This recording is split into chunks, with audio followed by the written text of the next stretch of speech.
إن الحمد لله نحمده ونستعينه ونستغفره ونعوذ بالله من شرور أنفسنا ومن سيئات أعمالنا من يهده الله فلا مضل له ومن يضلل فلا هادي له وأشهد أن لا إله إلا الله وحده لا شريك له وأشهد أن محمدا عبده ورسوله أما بعد فإن خير الحديث كتاب الله وخير الهدي هدي محمد صلى الله تعالى عليه وسلم وشر الأمور محدثاتها وكل محدثة بدعة وكل بدعة ضلالة وكل ضلالة في النار من يطع الله ورسوله فقد رشد واهتدى ومن يعص الله ورسوله فقد ضل وغوى اللهم صل على محمد وعلى آل محمد كما صليت على إبراهيم وعلى آل إبراهيم إنك حميد مجيد اللهم بارك على محمد وعلى آل محمد كما باركت على إبراهيم وعلى آل إبراهيم إنك حميد مجيد سبحانك لا علم لنا إلا ما علمتنا إنك أنت العليم الحكيم رب اشرح لي صدري ويسر لي أمري واحلل عقدة من لساني يفقه قولي لقد قال الله سبحانه وتعالى أعوذ بالله من الشيطان الرجيم من همزه ونفخه ونفثه بسم الله الرحمن الرحيم قل إنما حرم ربي الفواحش ما ظهر منها وما بطن والإثم والبغي بغير الحق وأن تشركوا بالله ما لم ينزل به سلطانا وأن تقولوا على الله ما لا تعلمون. معزز سامعین حضرات، سب سے پہلے آپ کے اس پروگرام کے حوالے سے اپنی مسرت کے جذبات کا اظہار کرنا چاہتا ہوں. یہ نام بڑا پسند آیا، منہج سلف صالحین. یہ نام اور منہج تقریباً مفقود ہوتا جا رہا ہے.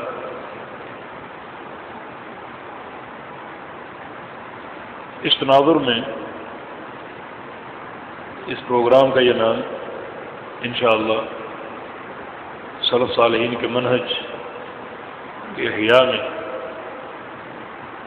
ایک بڑا اہم کردار ادا کرے گا. اللہ رب العزت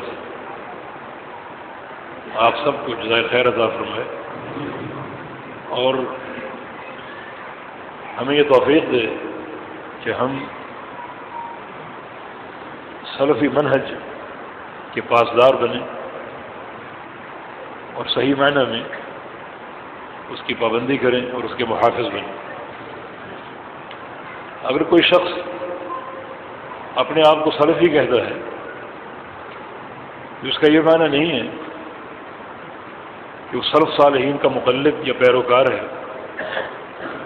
بلکہ اس کا یہ معنی ہے کہ وہ قرآن و حدیث کی اتباع کرنے والا ہے سلف صالحین کے منہج کی روشنی میں. اس اتباع میں وہ شتر بے مہار نہیں ہے. بہت سے لوگ اپنے اپنے مقاصد کے لیے قرآن و حدیث کا نام لیتے ہیں، مگر قرآن و حدیث ان کے منہج سے اور ان کے عقیدہ و عمل سے کوسوں دور ہوتے ہیں. اور سب سے صحیح منہج وہی ہے جس میں کتاب و سنت کا فہم سلف صالحین کے فہم کی اساس پر ہو اور ایک انسان ایسا آزاد منش نہ بن جائے کہ وہ کتاب و سنت کا نام تو لے مگر کتاب و سنت کو اور کتاب و سنت کی ادلہ کو اپنی منمانی تعویلوں کے شکنجے میں کسے اور اپنے فہم کا لبادہ پہنانے کی کوشش کرے. منہج سلف صالحین نے سب سے پہلے جس فرقے نے قدغن لگانے کی کوشش کی وہ خوارج، اور خوارج کے بارے میں رسول اللہ صلی اللہ علیہ وسلم کا فرمان ہے کہ یقولون بقول خیر البشر، وہ باتیں کریں گے سب سے بہترین کلام کی اور سب سے بہترین دلیل کی، یعنی قرآن پاک کی۔ ان کی زبانوں پر گاہے بگاہے اور لمحہ بلمحہ قرآنی آیتیں ہوں گی، اور ان کی باتیں بظاہر بڑی پرکشش محسوس ہوں گی، لیکن فہم صحیح نہ ہونے کی بنا پر ان کا سارا معاملہ ردی کے سوا کچھ نہیں ہوگا، کیونکہ نبی علیہ السلام کی ایک اور حدیث ہے کہ وَهُوَ يَحْسَبُونَ أَنَّهُ لَهُمْ، وہ سمجھیں گے کہ یہ دلائل ہمارے لیے ہمارے حق میں ہیں،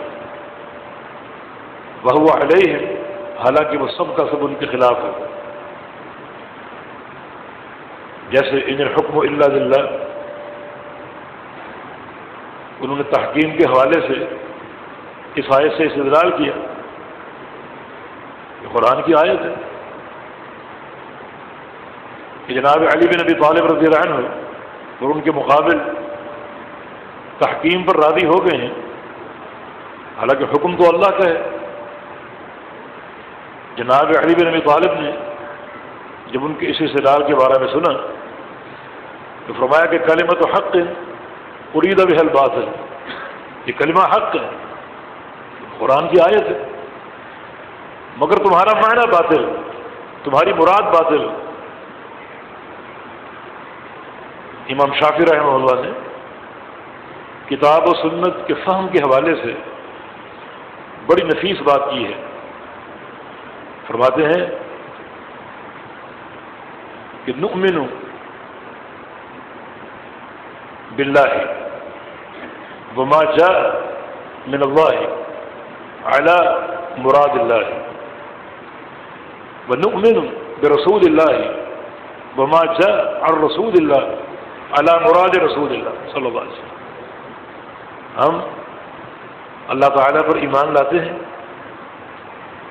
اور اللہ تعالیٰ کی طرف سے جو کچھ آیا اس پر ایمان لاتے ہیں اللہ تعالیٰ کی مراد کے مطابق، اپنی مرضی کا فہم نہیں، اپنی احوا اور منشا کا علم نہیں، بلکہ اللہ تعالیٰ کی طرف سے جو کچھ آیا اس پر ایمان لاتے ہیں اللہ تعالیٰ کی مراد کے مطابق، اور رسول اللہ پر ایمان لاتے ہیں صلی اللہ علیہ وسلم، اور جو کچھ رسول اللہ صلی اللہ علیہ وسلم کی طرف سے آیا اس پر بھی ایمان لاتے ہیں رسول اللہ صلی اللہ علیہ وسلم کی مراد کے مطابق۔ یہ نہیں کہ نام تو حدیث کا ہے مگر معنی اور فہم ذاتی ہے۔ اس شخص نے صرف الفاظ کا سہارا لیا، منطوق کا، مفہوم اس کا اپنا ہے، یہ تو قابل قبول نہیں۔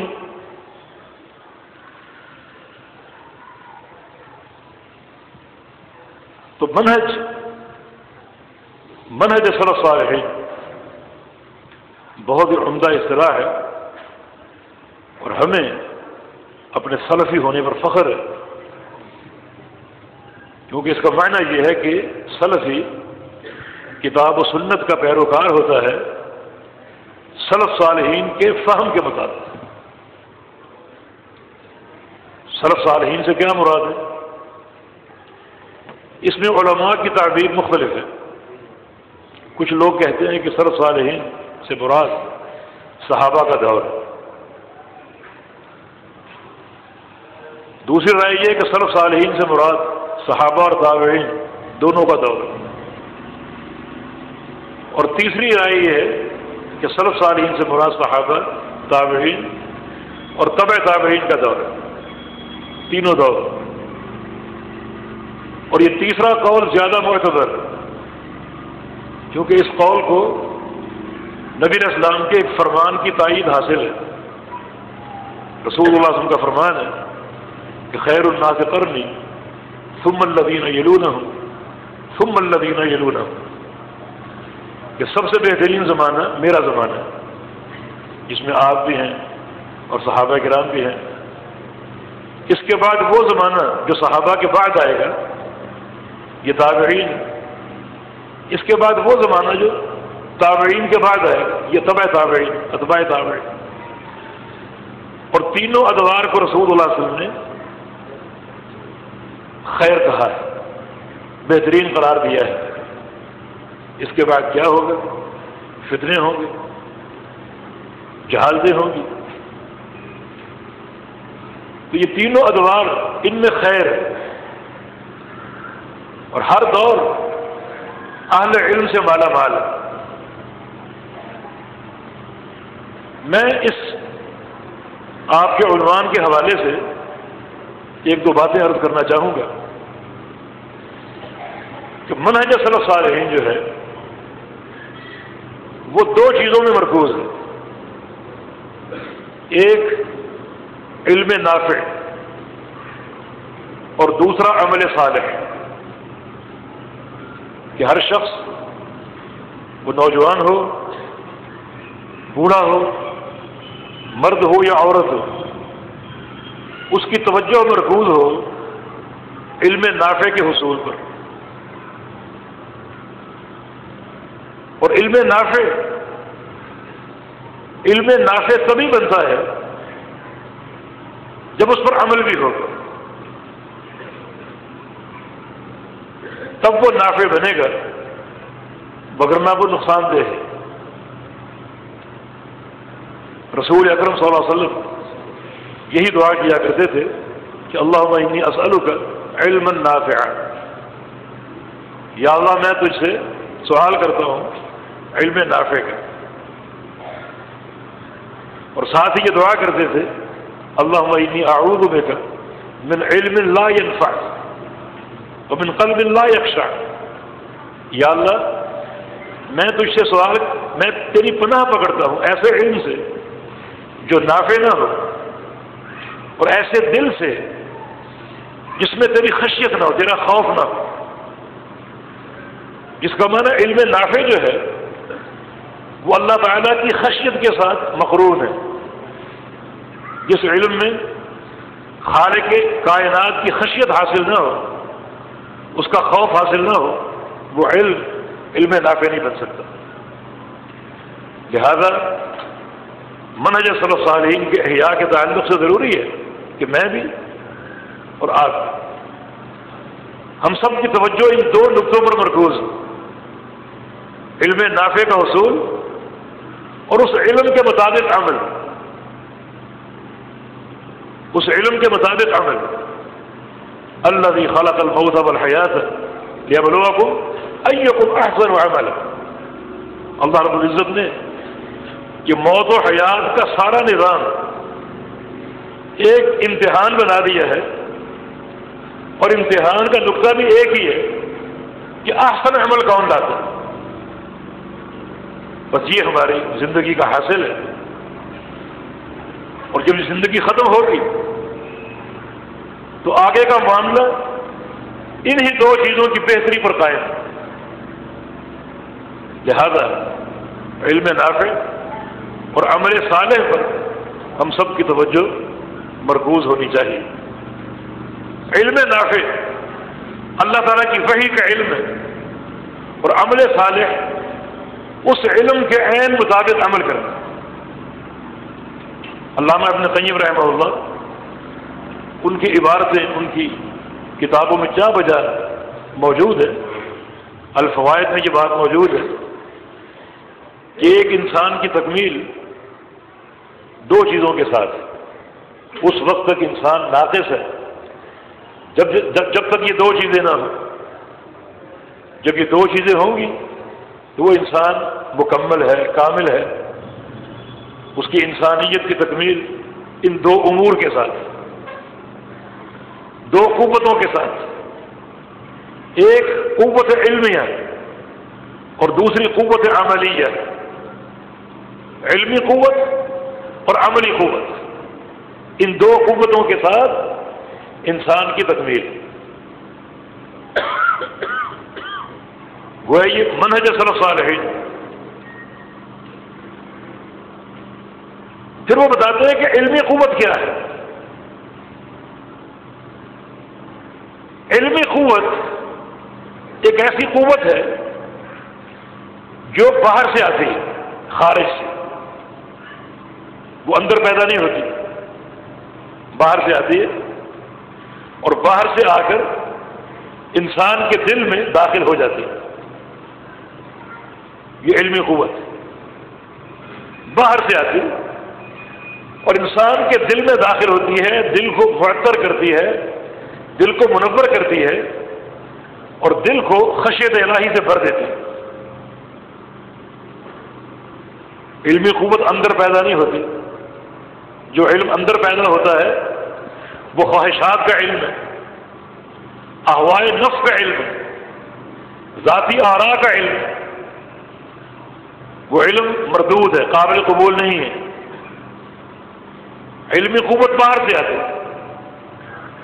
باہر بھی بہت سے لوگ ہیں علم تقسیم کرنے والے، کسی کا علم بدعت پر قائم ہے، کسی کا علم شرک پر قائم ہے، کسی کا علم کفر پر قائم ہے۔ جی ہاں، بہت سے ایسے لوگ ہیں جو علم کے نام پر کفر بانٹ رہے ہیں، جیسے سحر کا علم ہے، جادو کا علم ہے، اور آج ہر گھر میں تقریباً سحر کا اثر ہے، اور بہت سے بہروپیے اپنی دکانیں لگائے بیٹھے ہیں، اچھے اچھے نام، اچھی اچھی صورتیں، مگر ان کے اس علم و عمل کا جو ساری بنیاد ہے وہ کفر اور سحر اور جادو پر قائم ہے۔ وہ بھی علم ہے۔ بہت سے لوگ ایسے ہیں جو آپ کو دم کریں گے اور دم کرتے کرتے پوچھیں گے کہ آپ کا نام کیا ہے، آپ کے باپ کا نام کیا ہے۔ پیارے پیغمبر نے دم کیا، کبھی یہ پوچھا؟ یہ جادو ہے، یہ شخص جادوگر ہے۔ آپ کو کوئی دوائی دیں گے، اس کو پانی میں ڈالو اور دیکھو اس کا رنگ تبدیل ہوتا ہے نہیں ہوتا۔ ہم عمل کریں گے پہلے ایک مرغی پر اور اس کا اثر اس مرغی پر ہوتا ہے نہیں ہوتا۔ یہ سب لوگ جادوگر ہیں۔ تو اس علم کو لوگ علم کہتے ہیں، حالانکہ سحر کفر کا نام ہے۔ تو خارج میں بہت سے علوم ہیں، مگر ان میں سے بیشتر علوم یا شرکیہ ہیں، یا بدعت پر قائم ہیں، یا کفر پر قائم ہیں، یا خلاف کتاب و سنت ہے۔ خارج میں صرف ایک ہی علم معتبر ہے اور وہ علم وحی الہی کا علم، اللہ تعالیٰ کی وحی کا علم۔ یہ باہر سے حاصل ہو، اللہ تعالیٰ کی وحی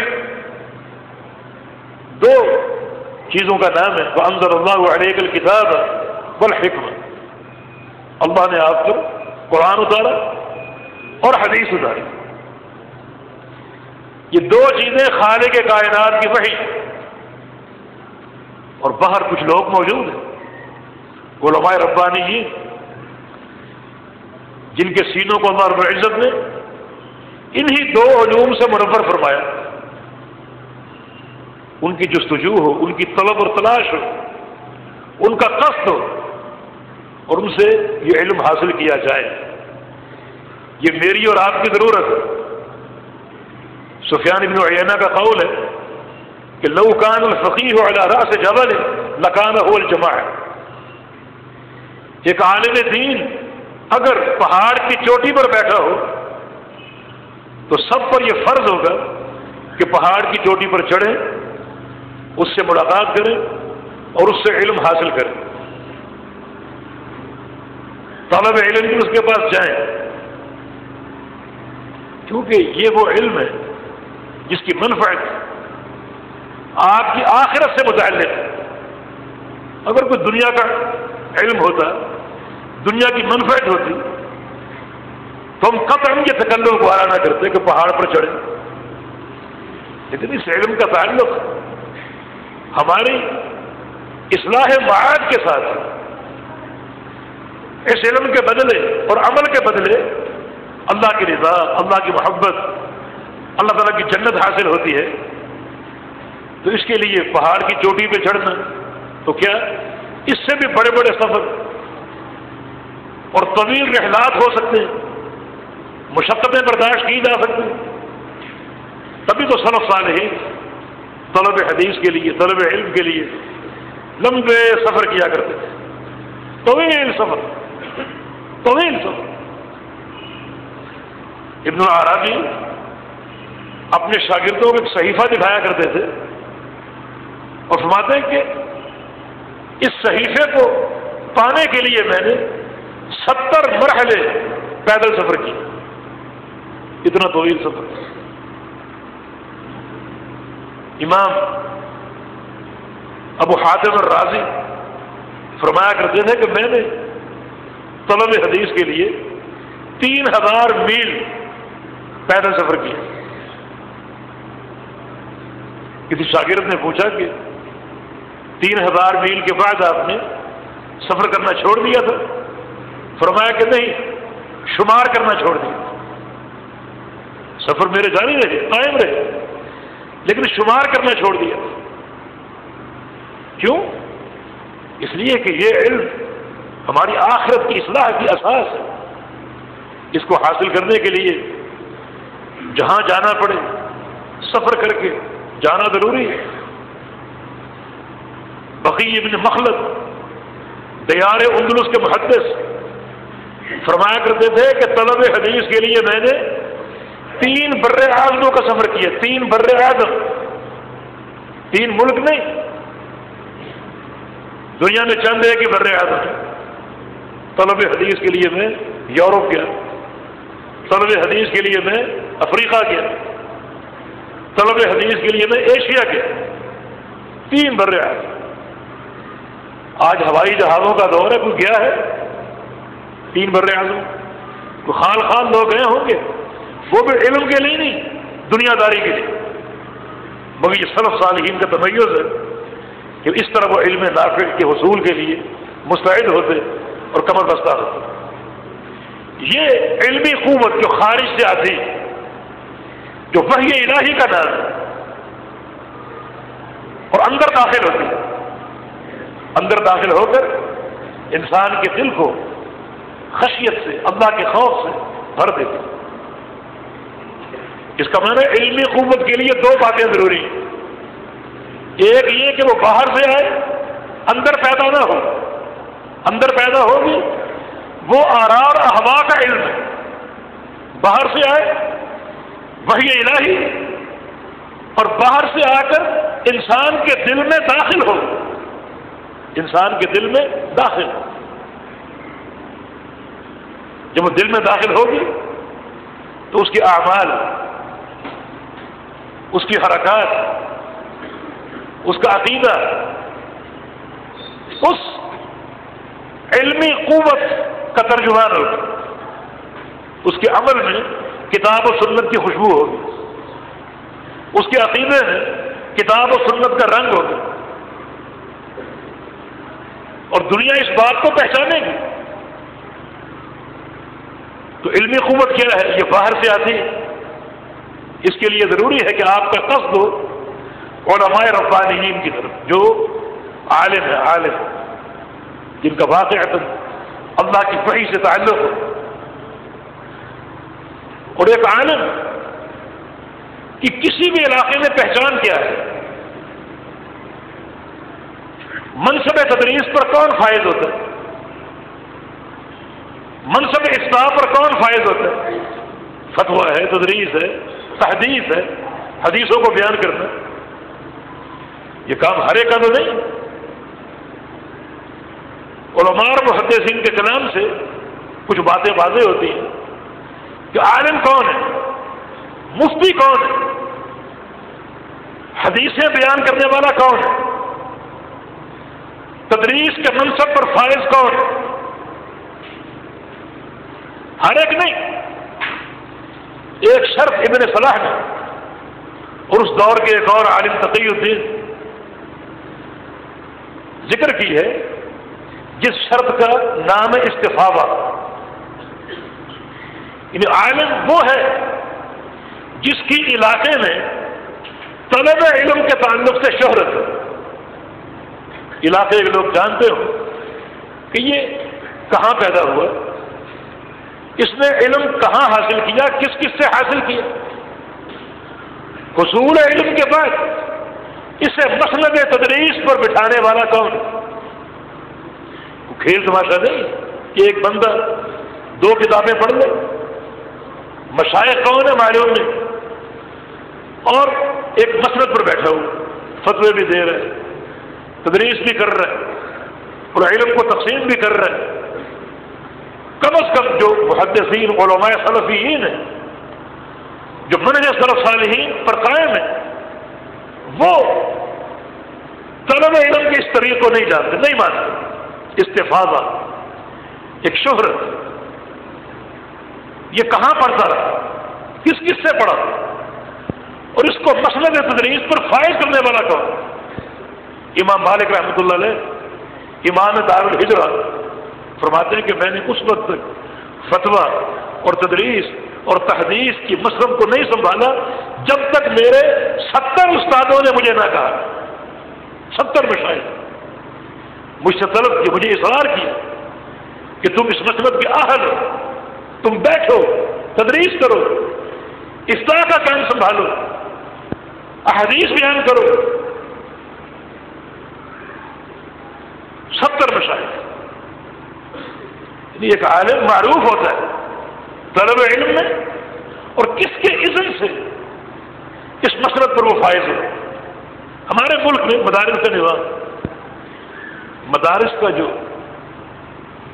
علوم اسلامیہ کا نصاب ہے بڑا دقیق ہے، بہت دقیق، اور ایک کامل نصاب ہے جس میں عقیدہ، جس میں حدیث، تفسیر، لغت، نحو، صرف، میراث، مصطلح، اصول فقہ، تمام علوم پڑھائے جاتے ہیں.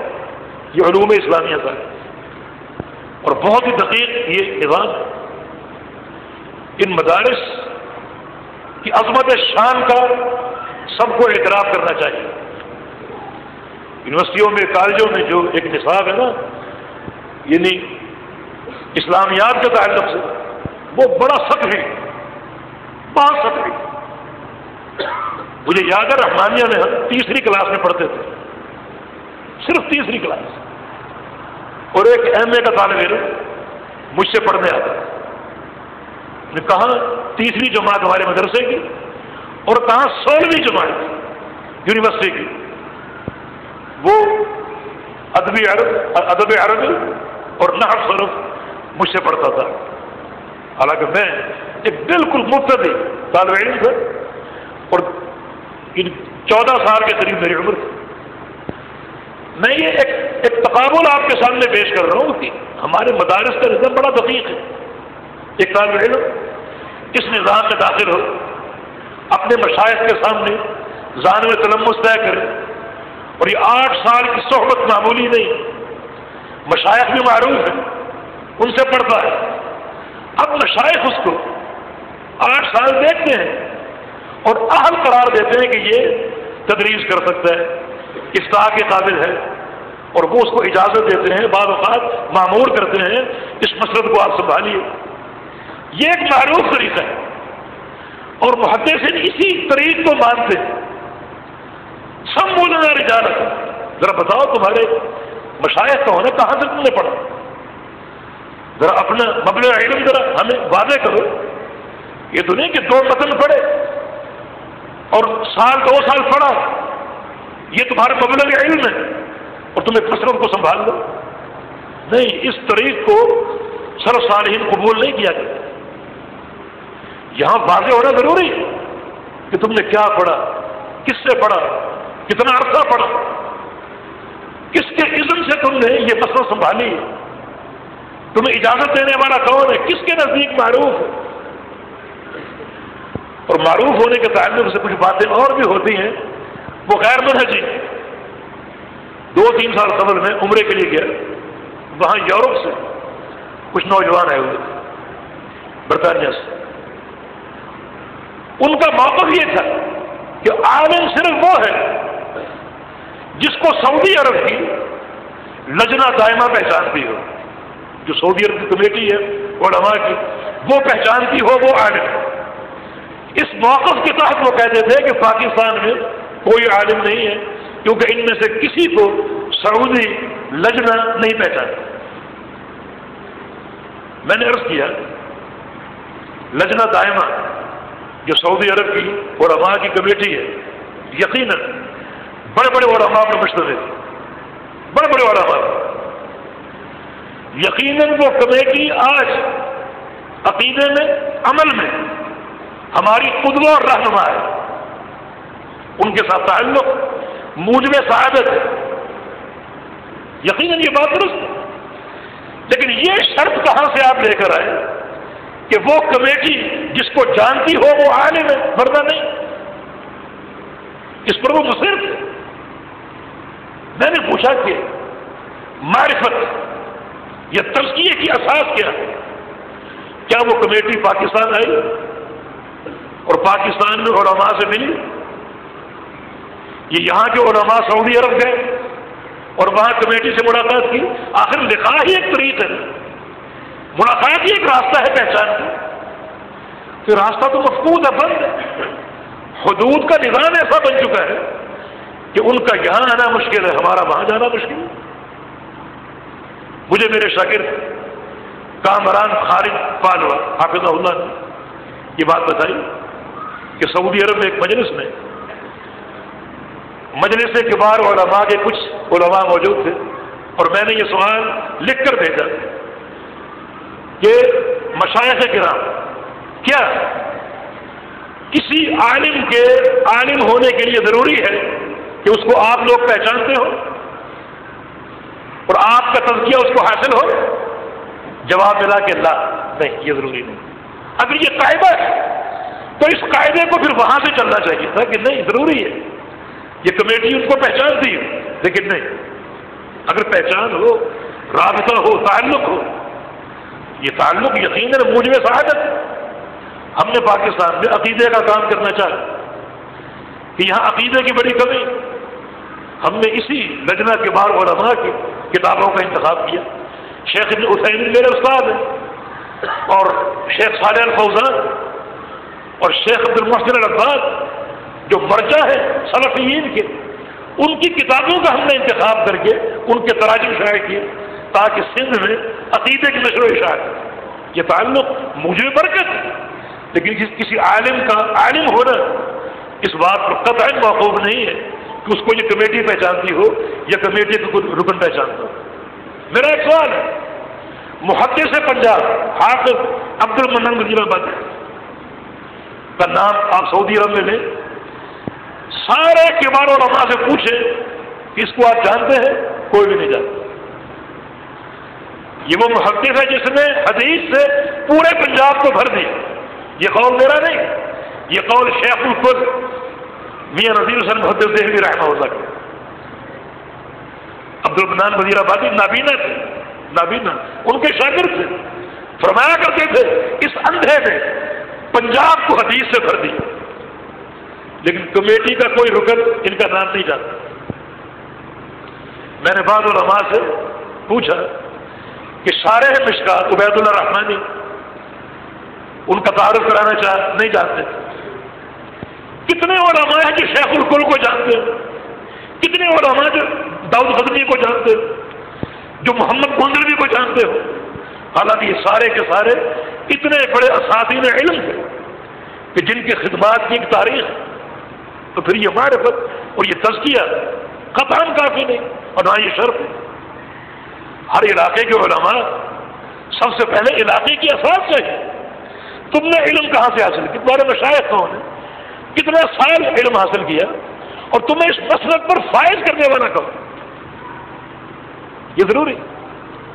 تو اللہ کے بندو، جو قوت علمیہ ہے یہ باہر سے آتی ہے، اور اس کے لیے علماء راسخین، علماء ربانیین جو معروف استفادہ شرط ہے، جن کی شہرت علمی حوالے سے، عملی حوالے سے مسلم ہو، اہل علم کو ان کی معرفت حاصل ہے۔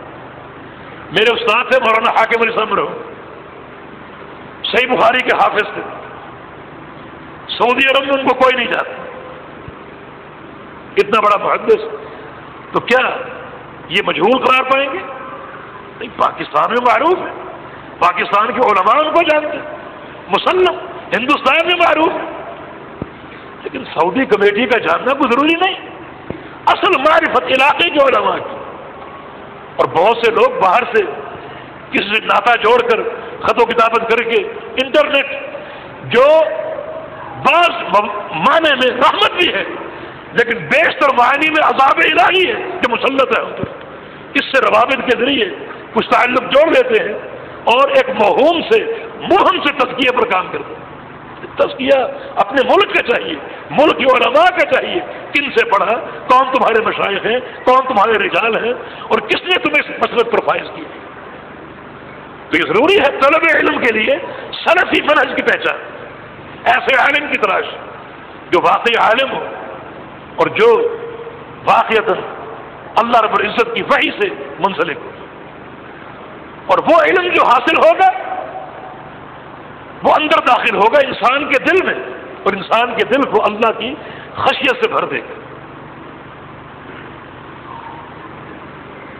خشیت سے دل بھر جائے گا اس علم سے۔ یہ علم نافع کی پہچان بھی اور صحیح جماعت کا تعارف بھی، ورنہ رسول اللہ صلی اللہ علیہ وسلم نے ایک جماعت کا تعارف خود کرایا تھا کہ یقرؤون القرآن ولا یجاوز حناجرهم، وہ جماعت میرے بعد آئے گی، قرآن بہت پڑھے گی، مگر ان کا قرآن ان کے حلق سے نیچے نہیں اترے گا، ان کا علم جو بھی ہے اوپر اوپر ہے، بڑی بڑی باتیں کریں گے، قرآن کی آیتیں پیش کریں گے، ان کا علم اوپر اوپر ہے، ان کے دل میں داخل نہیں ہوگا۔ دل میں کیوں داخل نہیں ہوگا؟ ظاہری عمل تو بہت ہے۔ عبد الرحمن بن ملجم جناب علی بن ابی طالب کا قاتل، اس پر حد قائم کر رہے تھے عبداللہ بن جعفر، اور طے شدہ پروگرام کے مطابق ان کے اعضاء کاٹے گئے، دونوں ہاتھ کاٹے گئے، دونوں ٹانگیں کاٹی گئی۔ اس شخص نے اف تک نہ کی، پھر گرم سلائی کر کے اس کی آنکھوں میں پھیرا گیا، آنکھیں لہو لہان ہو گئی، نابینا ہو گئی، اف تک نہ کی۔ پھر چھری پکڑی گئی اس کی زبان کاٹنے کے لیے، تو رو پڑا کہ میری زبان نہ کاٹو، زبان کاٹ دو گے تو اللہ کا ذکر کیسے کروں گا، قرآن کیسے پڑھوں گا؟ فرمایا کہ قرآن پڑھیں گے مگر وہ اندر نہیں جائے گا، اوپر رہے گا۔ کس وجہ سے؟ ان کے مناہج ایسے ہیں، ان کے مناہج ایسے ہیں کہ ان کا علم نافع نہیں ہوگا، اوپر رہے گا، اندر نہیں جائے گا۔ آخر یہ خوارج اس قدر بدترین کیوں ہیں؟ نبی علیہ السلام کا فرمان ہے کہ وہ کلاب النار، جہنم کے کتے۔ نبی علیہ السلام کا فرمان ہے شر القتل تحت عدیم السماء، یہ لوگ جب قتل ہو کر گریں گے تو آسمان کی چھت کے نیچے یہ سب سے بدترین مقتول ہو۔ خیر الناس الذین قتلوہ، اور جو لوگ ان کے قاتل ہوں گے وہ کائنات کے بہترین قاتل ہوں، جہنم کے کتے، بدترین مقتول، ان کے قاتل سب سے بہترین۔ فرمایا کہ ان کا علم بے شمار ہوگا، سب سے بہترین کلام کے پڑھیں گے مگر وہ حلق سے نیچے نہیں اترے گا، اوپر ہی اوپر رہے گا، اوپر ہی اوپر۔ کس وجہ سے؟ جو ان کے مناہج منقول، ان کا کیا منہج تھا؟ ان کے منہج میں کچھ ایسی باتیں تھیں جن باتوں نے سب سے پہلے منہج سلف صالحین میں قدغن پیدا کی، جیسے گناہ کبیرہ کے ارتکاب پر تکفیر، اور تکفیر مطلق نہیں، تکفیر معین۔ بدترین وہ گروہ جنہوں نے صحابہ کرام کی تکفیر کی، ایسا انسان تو بدبخت ہے، اس کے پاس علم کے خزانے کیوں نہ ہوں، مگر اس کا علم اوپر ہی اوپر ہے، اسے خشیت الہی حاصل نہیں ہوتی۔ اور تکفیر معین اس کی قطعاً اجازت نہیں دی جا سکتی، ہماری شریعت میں اس کی قطعاً اجازت نہیں ہے۔ تکفیر معین دیکھیں، حکم کی دو قسمیں، ایک ہے حکم علی العمل، کسی کام پر حکم، اور ایک ہے حکم علی الذات، کسی کی ذات پر حکم۔ یہ دو قسمیں۔ حکم علی العمل جو ہے، کسی عمل پر حکم، یہ ایک ظاہری چیز، مثلا پیغمبر علیہ السلام نے ترک نماز کو کفر کہا، یہ کفر، ترک نماز کفر۔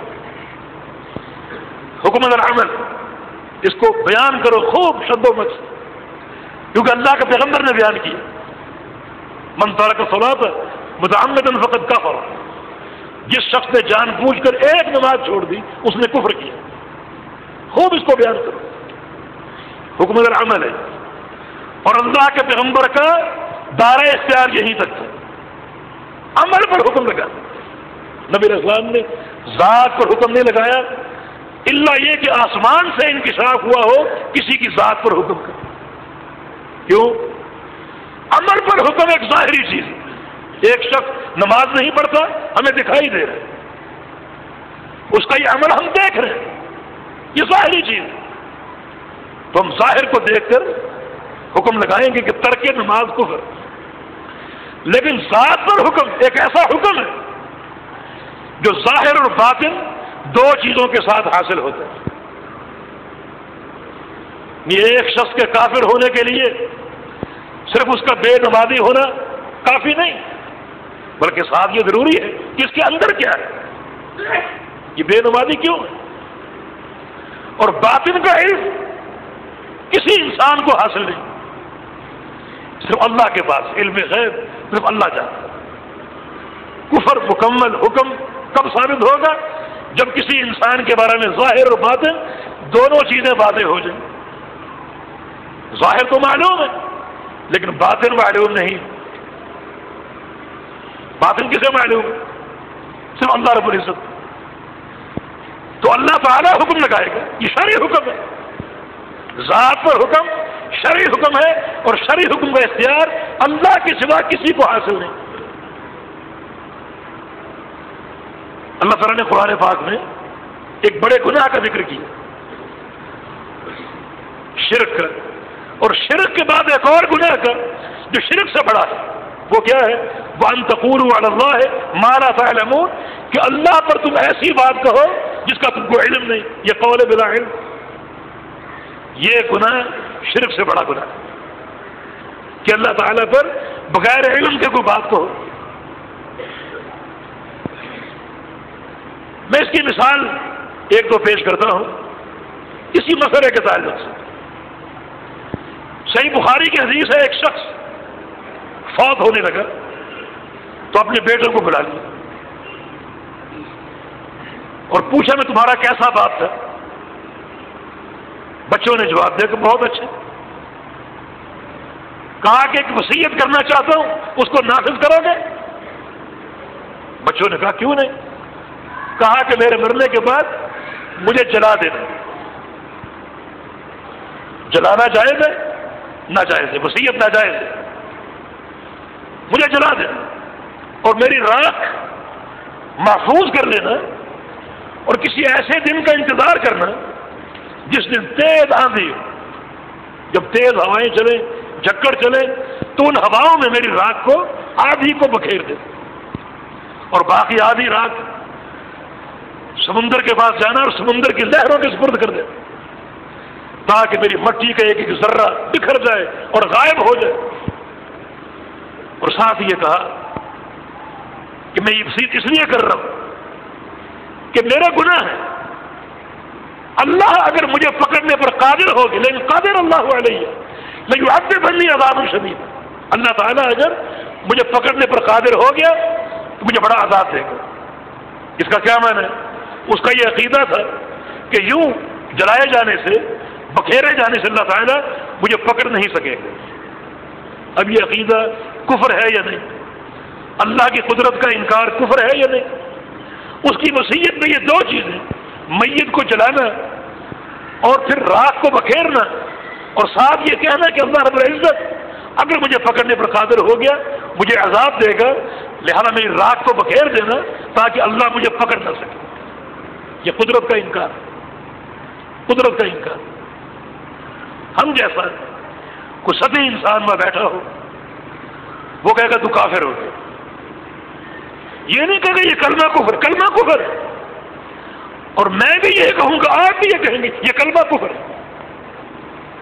لیکن کچھ لوگ اس سے آگے بڑھتے ہیں اور کہتے ہیں تو کافر ہو گیا، ایک شخص معین کو مخصوص کر کے اس کو کافر قرار دے۔ چلیں اس بات کو ہم نے رکھ لیا کہ تو کافر ہو گیا۔ اب نبی علیہ السلام نے بتایا کہ اللہ تعالیٰ نے اس کی راکھ کو جمع کر لی اور جمع کر کے پوچھا کہ ما حملک علی ما صنعت، میرے بندے تو نے جو کچھ کیا ہے یہ کیوں کیا، تجھے کس چیز نے ابھارا یہ کرنے پر؟ اس نے کہا مخافتک یا رب، یا اللہ تیرے خوف، تیرے خوف۔ اللہ تعالیٰ نے اس بندے کو معاف کر دیا۔ اب میں اس کو کافر کہتا رہوں، اللہ اس کو معاف کر چکا ہے، یہ اللہ پر قول بلا علم ہے یا نہیں؟ وَأَن تَقُولُوا عَلَى اللَّهِ مَا لَا تَعْلَمُونَ، یہ خبر تو اللہ نے دی ہمیں اپنے پیغمبر کے ذریعے، ہمیں معلوم ہو گئی۔ اگر پیغمبر علیہ السلام یہ خبر نہ دیتے، ہمیں معلوم نہ ہوتی، اور ہم کیا کہتے کہ یہ شخص کافر ہو چکا، یہ نہ کہتے کہ اس کا یہ کلام کفر۔ دیکھو اگر یہ کہو گے کہ یہ بات کفر ہے اور یہ بات واقعاً ظاہراً و باطناً اس کے عقیدے کا حصہ ہے، اس کفر کی زد میں وہ آ جائے گی، بات پوری ہو جائے گی۔ لیکن اگر اللہ کے علم میں ہے باطناً کہ یہ بات اس کے دل سے نہیں ہے، جہل کی بنا پر اس کو اس کا علم نہیں، اس کی حیثیت کا احساس نہیں، اس کا مبلغ علم اتنا ہی ہے، تو اللہ تعالیٰ اس کا اس مبلغ علم کی بنا پر اس کو معذور قرار دے سکتے۔ یہ اللہ کے فیصلے جس کا ہمیں علم نہیں، اس شخص کو اللہ تعالیٰ معاف کر چکے ہیں، ہم اس کے اس کفری عقیدے کی بنا پر اسے کافر کہتے ہیں۔ مانا اگر ہم یہ کہیں کہ اس کا یہ کلام کفر ہے تو اس کی زد میں اگر ہے تو ہے، نہیں ہے تو نہیں، اور ہمیں بتا دیا گیا کہ اس کی زد میں یہ نہیں آتا کیونکہ اللہ اس کو معاف کر چکے۔ تو اللہ تعالیٰ پر قول بلا علم ہے یہ کسی معین شخص کی تکفیر کرنا۔ نبی علیہ السلام کے ایک اور حدیث صحیح بخاری میں، جس میں آپ نے اللہ تعالیٰ بندے کی توبہ سے خوش ہوتے ہیں اس کا ذکر کیا، اللہ افرح بتوبۃ عبادہ، اللہ تعالیٰ سب سے بڑھ کر خوش کب ہوتا ہے جب بندہ گناہ کر کے توبہ کر لے۔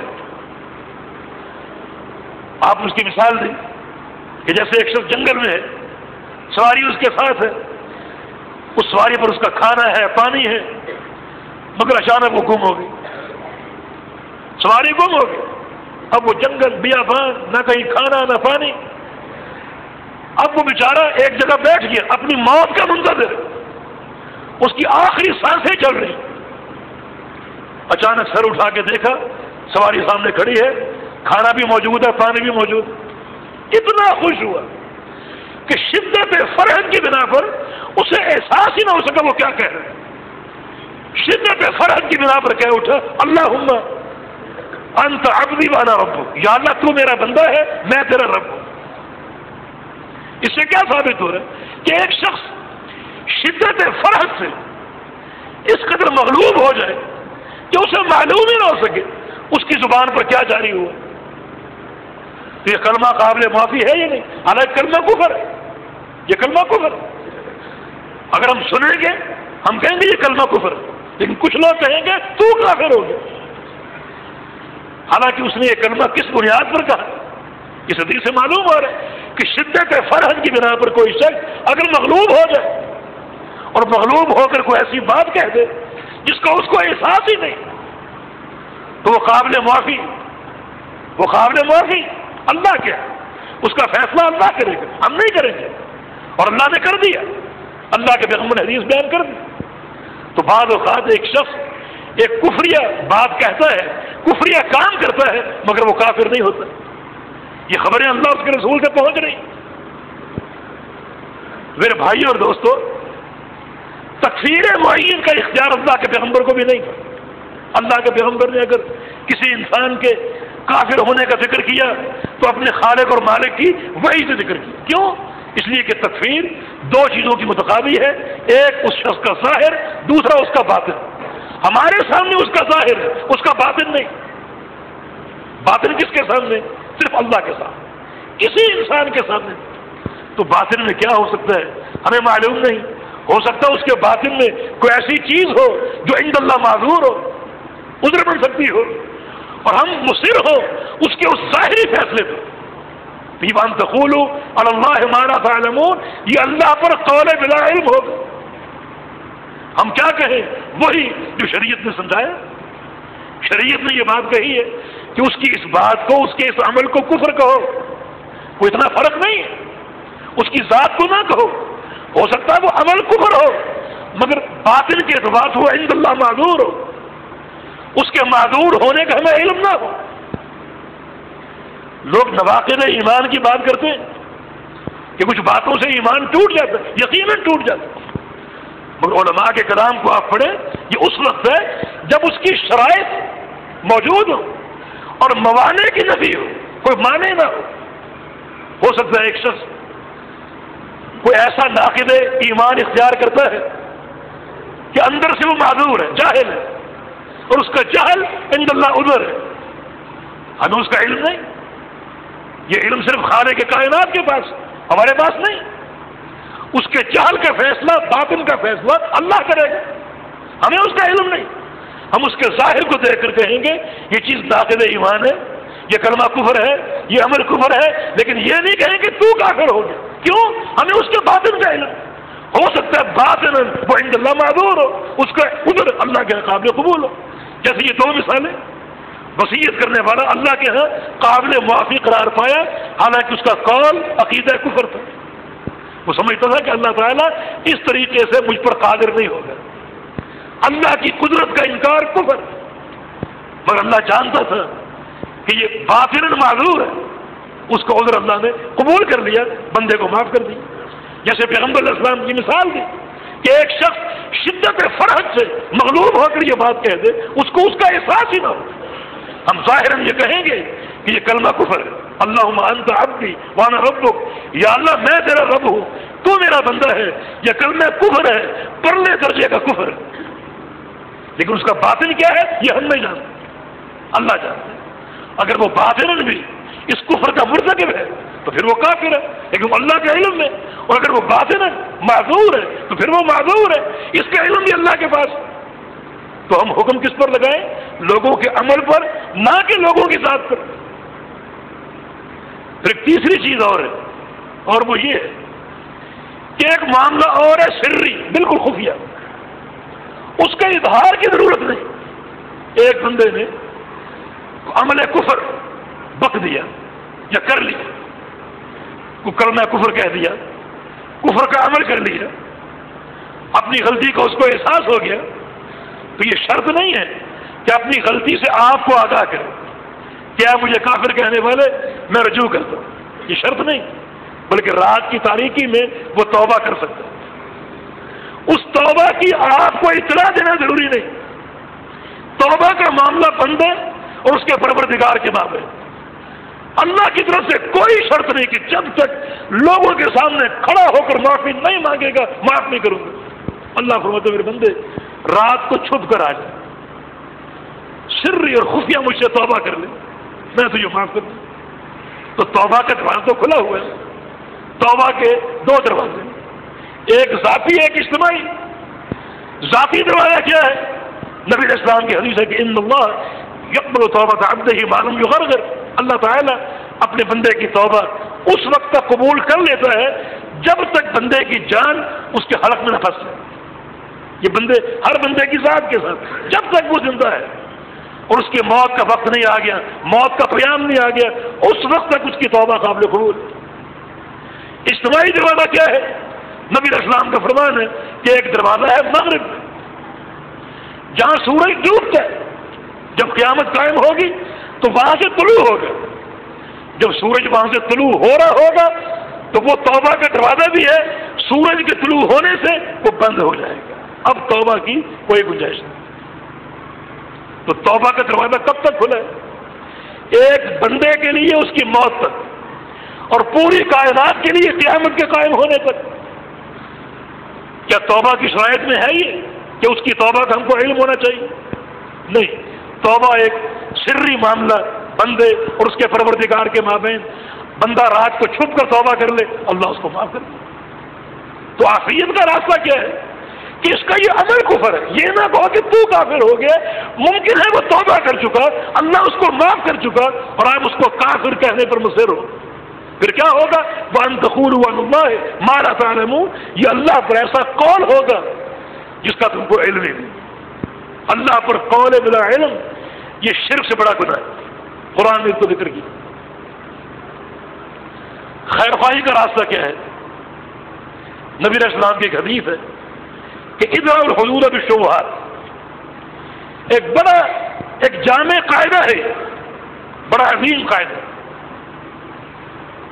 کہ اللہ کے بندو حدود کو ٹالنے کی کوشش کرو کسی شبہ کی بنا پر. ایک شخص پر ایک حد قائم ہو رہی، زنا کی حد، چوری کی حد، شراب کی حد، لیکن کوئی ایسا شبہ بیچ میں کھڑا ہو جاتا ہے جس سے اس کا ثبوت اور جرم ثابت نہیں ہو رہا. کسی شبہ کی بنا اس شبہ کو قبول کر کے اس کی حد کو ٹال دو. تمہارے سامنے کسی بھائی کا کوئی عمل آئے، خیر خواہی کا تقاضا یہ ہے کہ تم یہ سوچو کہ یہ معذور ہو. کوئی ایسی سوچ کے ذریعے اپنے اس بھائی کے بارے میں حسن ظنی رکھتے ہوئے یہ سوچو. اس میں کوئی قباحت نہیں کہ اس عمل کے بارے میں ڈٹ کے بات کرو یہ عمل کفر ہے.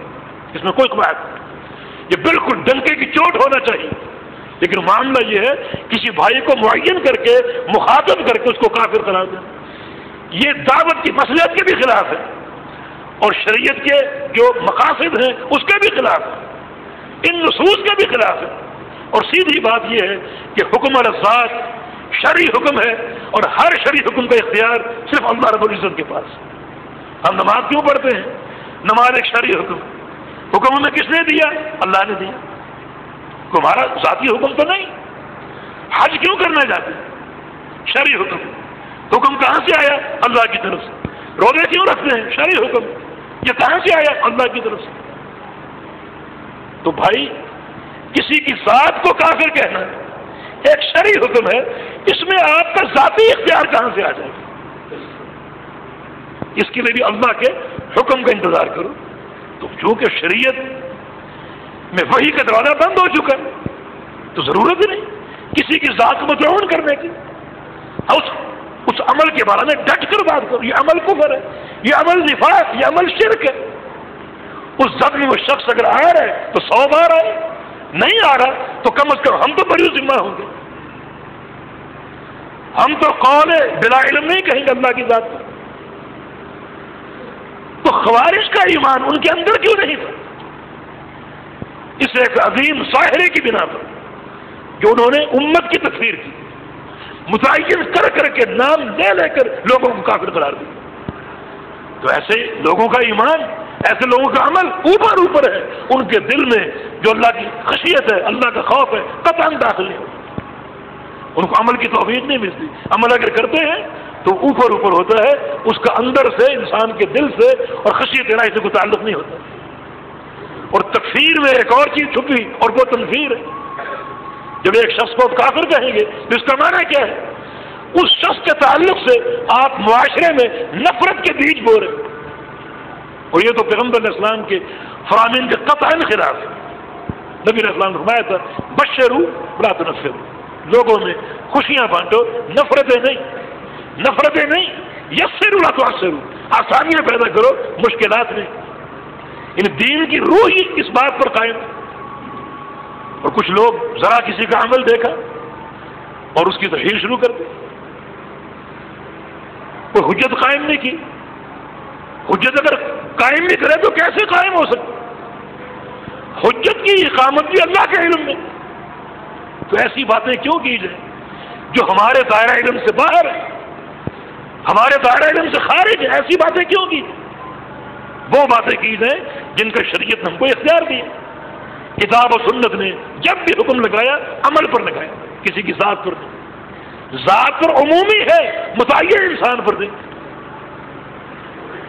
یہ چیز خوارج میں ان کی تکفیر، ان کی تنفیر، اور پیغمبر علیہ السلام نے اس قدر سخت احکام ان کے بارے میں ذکر کی، ان کو جہنم کا کتا قرار دیا، فرمایا کہ یہ بہترین جو ان کا قاتل ہے سب سے بہترین قاتل، اور اگر یہ قتل ہو گئے تو اس زمین پر آسمان کے نیچے یہ سب سے بدترین مقتول ہو۔ تو ایسا عمل کیا جائے جو یقیناً سلف صالحین کے منہج کے مطابق ہو۔ تو یہ منہج سلف صالحین کے حوالے سے یہ پروگرام ہم سے اس بات کا متقاضی ہے کہ ہم انہی چیزوں کا اہتمام کریں جو سلف صالحین سے ہم کو ملی۔ ابن قیم کی عبارت کی وضاحت ہو رہی تھی، ہر انسان کی تکمیل دو قوتوں کے ساتھ ہے، ایک عملی قوت، ایک علمی قوت۔ علمی قوت باہر سے آتی ہے کتاب و سنت سے، وحی الہی سے، اور اس کی شان یہ ہے کہ وہ انسان کے دل میں اترتی، خشیت کے ساتھ، اللہ کے خوف کے ساتھ، عمل صالح کی رغبت کے ساتھ، تقوی کے ساتھ، ورع کے ساتھ، پرہیزگاری کے ساتھ انسان کے دل میں سرایت کرتی۔ علمی قوت یہاں مکمل ہوئی، اب باری عملی قوت کی۔ فرماتے ہیں کہ عملی قوت انسان کے اندر سے نکلتی۔ اب وہ جو علم انسان نے حاصل کیا کتاب و سنت کا، اپنے دل کی زمین کو اس نے آباد کر لیا، زرخیز کر لیا وحی الہی کے علم سے، اب عملی قوت وہ علم جو انسان نے حاصل کیا انسان کے دل کے اندر ہے کتاب و سنت کا، اس کو باہر نکالے۔ اس علمی قوت کا رنگ اس کی ذات پر نمایاں ہو، اس کے عمل کے ساتھ، اس کے عقیدے کے ساتھ، اس کی گفتار کے ساتھ، اس کی زبان محفوظ ہو، اس کی آنکھیں محفوظ ہو، اس کا عمل اس علم کے مطابق ہو، وہی الہی ہے اس کے مطابق ہو۔ یہ دو قوتیں، علمی قوت اور عملی قوت، جس سے انسان کی تکمیل ہوتی، بس یہ ساری جو زندگی ہے انہی دو قوتوں کے زیر سایہ گزارنی۔ نمبر ایک علم نافع کا حصول، وحی الہی کتاب و سنت، اس کے لیے واقعات ایسے علماء کا انتخاب جن کی علمی شہرت معروف مسلم ہو، جن کا سارا جو طور ہے وہ معلوم ہو، یہ کون ہے، اس نے کہاں پڑھا، اس کے کون مشائخ ہیں، اسے اس مسلک پر فائد کرنے والا کون ہے، اپنے علاقے میں معروف، اپنے ملک میں معروف ہو اس چیز کے ساتھ، تو اس شہرت کے ساتھ اس کا رخ ہو، اس سے علم حاصل کیا جائے، اس علم سے اپنے دل کی زمین کو آباد کیا جائے، اور پھر اس علم کا رنگ انسان کی ذات پر، اس کے ظاہر پر، اس کے ہر عمل پر موجود ہو۔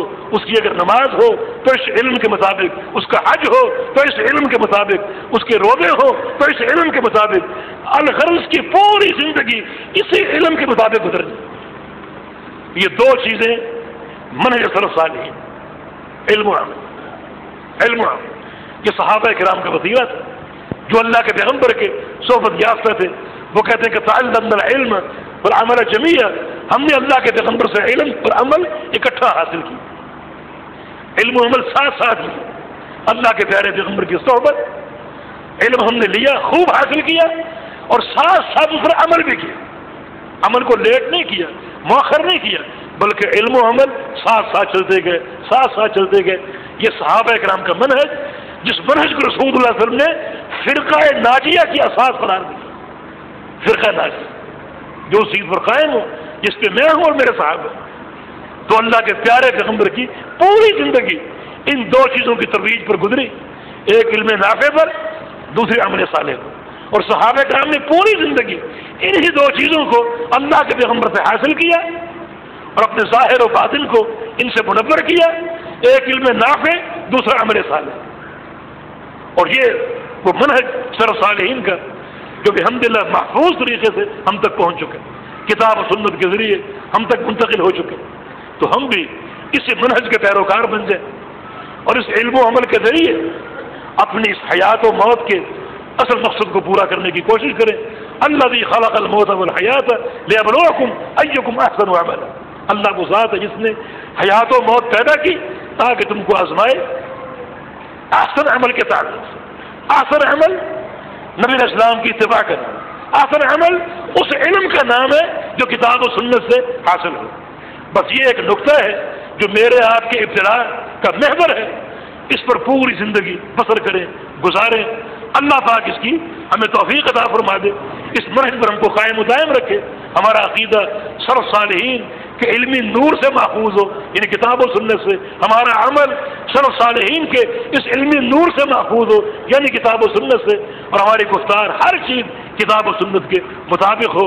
اللہ تعالیٰ ہم سے راضی ہو جائے، ایسے اعمال کی توفیق دے جو اعمال خالق اور مالک کی رضا پر قائم ہیں اور منتج ہوتے ہیں۔ اقول قولی ھذا واستغفر اللہ لی ولکم وآخر دعوانا ان الحمد للہ رب العالمین۔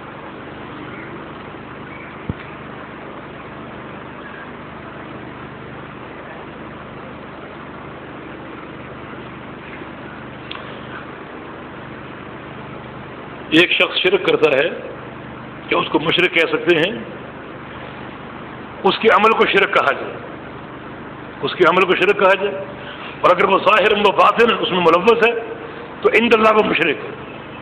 ہم اس کے عمل کو شرک کہیں گے، جب اس کے عمل کو شرک کہیں گے ہر بات اس میں آ گئی۔ اگر وہ ظاہر و باطن اس میں ملوث ہے مشرک ہے، اور اگر ایسی بات نہیں ہے ہو سکتا وہ کسی بنا پر معذور ہو۔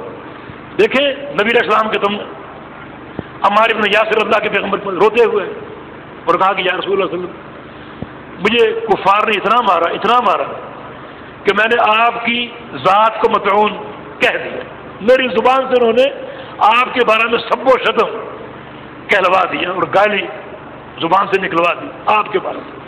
بتائیے پیغمبر علیہ الصلوۃ والسلام کو گالی دینا کفر ہے یا نہیں؟ وہ شخص مرتد ہوا یا نہیں ہوا؟ عمار بن یاسر اللہ کے پیغمبر کے صحابی، کم از کم ظاہر یہی ہے۔ اور ہم جیسے جلد باز لوگ ہوتے تو ان کی ذات کو بھی نعوذ باللہ کافر کہتے۔ اسی مجلس میں اللہ کی وحی آ گئی، الا من اکرہ وقلبہ مطمئن بالایمان۔ ہم جانتے ہیں کہ عمار کو مجبور کیا گیا، اور ہم جانتے ہیں کہ عمار کا دل ایمان کی محبت پر مطمئن۔ اللہ تعالیٰ نے ان کے ایمان کی گواہی دی۔ تو کیوں ہم ایسا ذمہ اپنے ہاتھ میں لیں جو دائرہ اختیار ہمیں دیا ہی نہیں گیا؟ یہ اللہ کا معاملہ اللہ کے پاس ہے۔ اللہ تعالیٰ جس کے عذر کو قبول کر کے اس کو معاف کر دے، ہمیں اس میں کیا حرج ہے؟ ہم کیوں مصر ہیں اس کو کافر کہنے؟ یقیناً یہ معاملہ اللہ کے سپرد ہے، اس کو اللہ کی ذات تک رکھیں، اور یہ حکم ذات پر حکم شرعی ہے، ہر حکم شرعی کا اختیار اللہ کے پاس ہے۔ ایک شخص اگر شرک کرتا ہے، کلمہ گو ہے، ہم کہیں گے تمہارا یہ عمل شرک ہے، کتاب و سنت کے دلائل کی روشنی میں یہ نہیں کہیں گے تم مشرک ہو۔ اس کا مشرک ہونا اللہ کا علم ہے، اور واقعتاً اگر وہ ظاہر و باطن اس میں ملوث ہے تو مشرک ہے۔ وہ 100 بار ہوتا پھرے ہمیں کوئی پرواہ نہیں، لیکن ہو سکتا ہے وہ اللہ کے ہاں اس کا کوئی عذر قابل قبول ہو۔ شرک تو وہ کر رہے ہیں عمل، لیکن حقیقت مشرک نہ ہو، ہم اس کو مشرک کہتے رہے تو یہ اللہ پر قول بلا علم ہو گیا۔ یہ بھی شرعی حکم ہے نا، یہ اللہ پر قول بلا علم ہو گیا۔ اس لیے اس سے بڑی احتیاط کرنی چاہیے، اپنی زبان کے معاملے کو بہت ہی سوچ سمجھ کر استعمال کرنا چاہیے۔ رسول اللہ صلی اللہ علیہ وسلم کا فرمان ہے، من قال لاخیہ یا کافر فقد باء باحدہما، جو شخص اپنے کسی بھائی کو کافر کہہ دے تو پھر دونوں میں سے ایک ضرور ہے جس کو کہا ہے، یا تو وہ کافر ہے اللہ جانتا ہے، اگر وہ کافر نہیں ہے تو پھر کہنے والا کافر ہے۔ تو ایسا کام ہم کیوں کریں جس کی زد میں آنے کا ہم کو امکان؟ اللہ کے پیغمبر کے فرمان ہے، ایک شخص اپنی زبان سے لعنت کا کلمہ نکالتا ہے، لعنت کا کلمہ، وہ گالی نکالتا ہے، وہ کلمہ لعنت، وہ گالی زبان سے نکلتی ہے اور تیزی سے پرواز کرتی ہے آسمان کی طرف، تیزی سے آسمان کی طرف جاتی ہے۔ فرشتے اس غلیظ کلمے کو آتا ہوا دیکھتے ہیں اور آسمان کے دروازے بند کر لیتے ہیں، دروازے بند کر لیتے ہیں۔ وہ تیزی سے پہنچ رہی ہے، آسمان سے ٹکرا کے اسی تیزی سے نیچے آتی ہے۔ زمین کے فرشتے زمین کے دروازے بند کر دیتے ہیں تاکہ یہ منحوس کلمہ زمین میں داخل نہ ہو۔ زمین سے ٹکرا کر اب وہ گالی پھٹک رہی، لعنت پھٹک رہی ہے، اب کہاں جائے؟ اسے کوئی جائے پناہ نہیں ملتی، کوئی جائے استقرار نہیں ملتا۔ اب وہ گالی سوچتی ہے، وہ لعنت سوچتی ہے کہ جس پر مجھے بھیجا گیا ہے وہاں چلی جاؤں، اس میں داخل ہو جاؤں۔ اگر وہ اس لعنت کا مستحق ہے اس میں وہ داخل ہو جائے گی، اگر اس کا مستحق نہیں ہے تو فرشتے وہاں سے بھی اس کو ٹھکرا کر دور کر دیں گے، اور پھر اس گالی کا ایک ہی جائے پناہ باقی رہ جائے گا، اور وہ اس کو بھیجنے والا، اس گالی کو دینے والا ہے۔ پھر وہ قیامت تک ملعون ہے، اس گالی کا خود وہ شکار ہے۔ تو ایسی بات ہم کیوں کریں جس کی صد میں ہم خود آ سکتے ہیں؟ اللہ پاک سے ہدایت کی توفیق کی صدا ہے۔ وآخر دعوانا الحمدللہ۔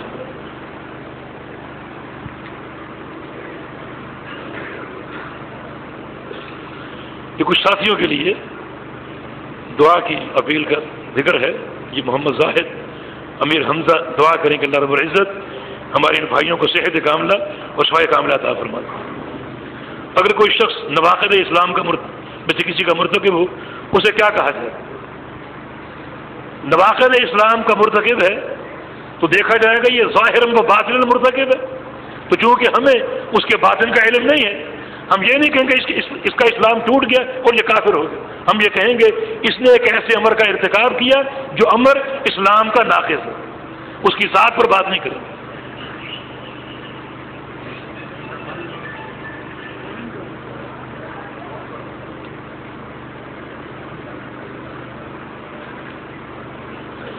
یہ پوچھا گیا ہے کہ یہ اللہ تعالیٰ پر قول بلا علم سب سے بڑا گناہ ہے، اس کی وضاحت ہونی چاہیے، کیونکہ حدیث میں شرک کو اکبر الکبائر کہا گیا، شرک اکبر الکبائر کہا گیا۔ میں عرض کروں کہ قول بلا علم بڑا گناہ ہے، اور اس کے تانے بانے اگر آپ غور کریں گے تو شرک کے ساتھ ملتے ہیں، یہ شرک سے الگ نہیں، ہٹ کر نہیں، بلکہ اس میں شرک بھی ہے، اور قول بلا علم ہونے کے تعلق سے اس سے زیادہ یہ جو ہے وہ گمبھیر، اور اس سے زیادہ یہ ہیبتناک ہو سکتے ہیں۔ واللہ اعلم۔